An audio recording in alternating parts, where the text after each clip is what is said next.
Eh bien salut à tous. Alors dans cette vidéo je vais vous montrer le remontage du Kubota et on va également faire une petite conclusion sur le nouvel embrayage. Voilà. Mais ça juste après l'extrait vidéo du remontage. Allez, c'est parti.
Bon, j'espère que ce petit extrait vidéo vous aura plu. Donc là maintenant on va passer un petit peu à la conclusion de la vidéo.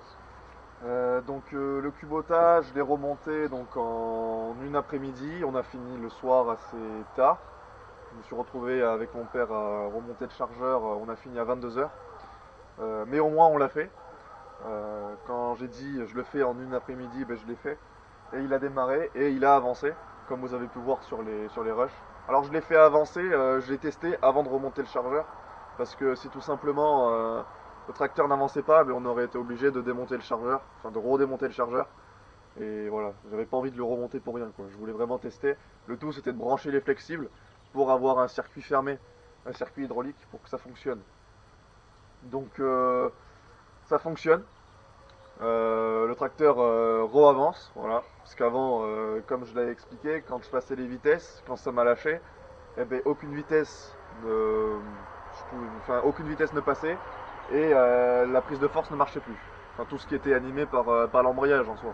Et donc là, il se trouve que ça re-avance. Donc au final, on a remonté l'ancienne butée parce que ben, on n'a pas reçu la bonne. Et même encore là, on n'a encore pas la bonne. C'est-à-dire qu'on n'a pas renvoyé la butée encore, c'est assez long. Je pense qu'on changera la butée, parce qu'au final c'est ça la panne. Le bruit, ça le fait toujours dans la cloche. Ça fait toujours le bruit bizarre qu'il y a depuis un an. Donc en soi, c'était pas le disque, c'était ni le disque ni la butée, parce qu'on a changé le disque à la butée. Et c'était pas ça du tout. Donc va falloir rouvrir le tracteur cette fin d'été. Voilà, en automne là. Je sais pas trop quand est-ce qu'on le fera, mais je sais pas si je le ferai en vidéo en tout cas. Voilà, je vous ferai peut-être des stories sur Insta à la limite, mais pas de vidéo. Donc au final, ben, ce bruit que j'entendais depuis un an, plus d'un an, eh ben, c'est toujours pas résolu. Donc c'est vrai que bon, quand ça me l'a refait, j'ai dit ben merde alors. Au final c'était la butée, la panne. Mais il se trouve qu'en fait le disque, ben, c'était une autre panne. Une autre panne qui avait depuis encore plus longtemps, mais qui ne s'entendait pas, qui ne se voyait pas, et qui a fini par lâcher d'un coup. Et voilà. Donc moi je pensais vraiment que la panne c'était ce bruit là. Et en fait pas du tout. Il se trouve que ben, comme je vous l'avais montré, il n'y a plus de dents au milieu du disque. Voilà. Parce que normalement le disque il tourne avec l'arbre. Et enfin il tourne avec l'arbre quoi. Et là il pouvait plus tourner. Donc forcément ça pouvait plus avancer.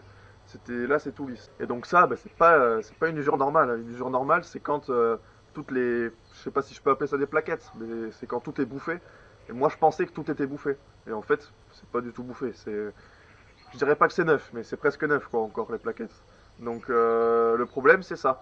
Et en fait, il se trouve qu'il y a très très longtemps, bien avant que je fasse des vidéos. Alors faut savoir que les vidéos j'ai commencé en 2016 et ça remontait à encore avant. Donc ça date quand même. On avait coupé le tracteur en deux, sans faire exprès. Les boulons de la cloche avaient cassé en soulevant un moteur d'Audi. Parce qu'en fait, ben, le moteur, il tenait encore par quelques boulons sur la voiture, ce qui fait qu'au lieu de soulever que le moteur, on a essayé de soulever toute la voiture. Et le tracteur a cassé. Il a cassé en deux. Et on pense que ça a commencé à bouffer les dents. Et alors, c'est pas nous qui l'avons réparé. Là, j'ai décidé de le faire moi pour pas payer la main-d'œuvre. Donc voilà, pour ça. On pense que c'est ça la cause de la panne. En se cassant en deux, ben, l'arbre ça a dû forcer avec le disque, ça a dû abîmer les dents. Donc c'est pas du tout une usure normale. Ça c'est clair et net. J'espère que ça se reproduira pas parce que, enfin j'espère que j'ai raison que c'était ça la cause de la panne, que c'était le fait qu'on les cassé en deux il y a assez longtemps. Si c'est pas ça, ben, je comprends pas. Voilà. On va quand même changer la butée, mais pas tout de suite. Bon, en tout cas, j'espère que cette petite aventure vous aura plu. Moi, ça m'a plu, mais je m'en serais passé. Voilà. C'est vrai que, au final, c'est un bon moyen d'apprendre la mécanique. Hein. Franchement, je vous conseille à tous d'apprendre par vous-même comme ça. Renseignez-vous auprès de professionnels, etc. Moi, je remercie vivement la chaîne du coin du tracteur qui m'a donné des petits conseils. D'ailleurs, lui, il a fait une vidéo sur sa chaîne. Avec le même Kubota que moi, un B1400, il a fait un embrayage, mais bon lui il a fait en deux vidéos je crois, pas en trois. Et puis il a fait une restauration complète, il a pas fait que l'embrayage. Moi j'ai fait que l'embrayage. Donc allez voir, c'est assez intéressant, c'est assez dynamique les vidéos, c'est assez propre. Voilà, donc je vous conseille vivement et encore merci pour les conseils. Voilà. Si la chaîne du coin du tracteur passe par là, ben, merci à toi. En tout cas, ben voilà. Voilà pour ça. En tout cas, si vous avez des questions, n'hésitez pas dans les commentaires. Moi, je vous dis à une prochaine vidéo. Allez, ciao!